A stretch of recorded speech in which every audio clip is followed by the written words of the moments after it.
Hello everyone, welcome to my mini blog. দেখো, এই টানা কয়েকদিনের বৃষ্টিতে সবার বাড়ি বাড়ি জল, এতটা প্রবলেমের মধ্যে আছে সবাই। তোমাদেরকে আজকে আমাদের 12বিশালটা একটু ঘুরে দেখাবো যে সবাই কতটা কষ্টে আছে।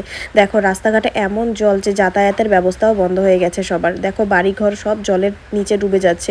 কত কত মানুষের তো ঘরেও জল ঢুকেছে। দেখো, আমাদের 12বিশাল রোডটা জাস্ট অবস্থা দেখো, এতটা বাজে পরিস্থিতি, মানে কি বলবো। আমার তো একটা কথা ভেবেই কেমন যেন লাগছে যে যারা দিন আনে দিন খায় তাদের কি অবস্থা হচ্ছে। তাদের তো চলতেই মুশকিল হয়ে যাচ্ছে।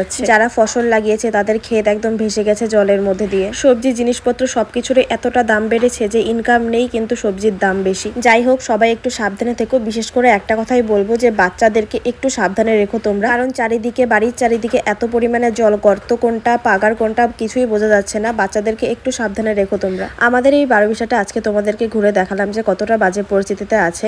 আমি শুনেছি যে আরো অনেক জায়গায় আরো অনেক বাজে পরিস্থিতিতে আছে। তো আশা করি সবাই সুস্থ থাকবে, ভালো থাকবে। তো